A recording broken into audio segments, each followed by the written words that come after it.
Hey everyone, it's Hi. Natalie Aaron. with For Family, and we wanted to talk with you about an important topic in our relationship, that of communication. And it's actually a piece of communication right now that you've probably heard in the news. It's where the opposite sex will basically interrupt each other. Mansplaining is another word for it.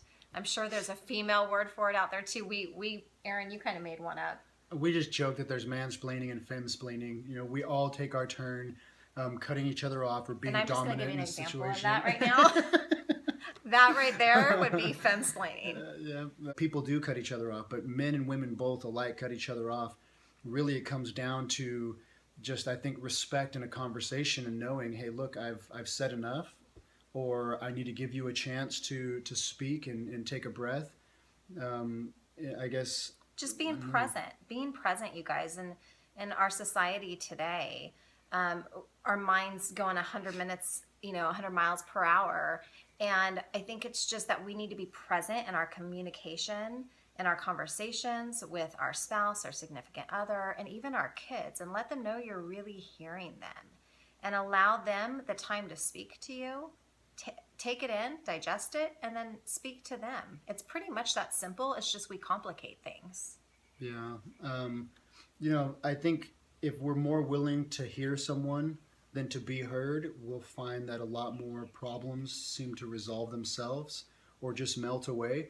And people will be more apt in return to listen to us once they've been heard. And just because you hear somebody doesn't mean you have to say, "Oh, you're right," and bend over backwards or whatnot. It's validating. Validating is acknowledging that someone does have feelings or thoughts on something, but that doesn't necessarily mean they're all true and right and you have to now accept it. We can still talk, but if I invalidate your feelings or thoughts, then I reject you as a person, and now we're basically arguing rather than communicating.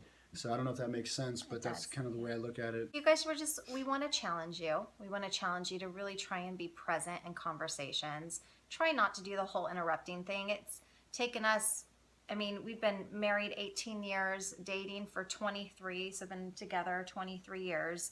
And it's taken us a lot of time to grow into our communication styles and really learn each other's communication styles. And I think we're still always learning because we are always growing. Yeah. Well, I think, you know what, it's really important, not to cut you off, but recognize that people grow in their communication. As we've gotten older and grown with each other, we've somehow molded in, sprouted new areas or whatnot of our communication. So be willing to grow with and admit that change does occur just over time. We get used to talking to each other, and you can get used to talking to somebody very rough and using poor language, or you can get used to teaching yourself to talk to someone in a very loving, compassionate way. So guys, again, take the challenge, take time to make time for your loved ones. And if you're a guy, I would challenge you to maybe listen more than you talk. Don't try to fix things, just listen and acknowledge and validate your wife or girlfriend's or significant other's feelings. So I like that. For the guys. I like that. 2 thumbs up for you, baby. Good points. All right, guys. Well, have a great night, and thank you for listening to us. Thank you for taking time. Bye.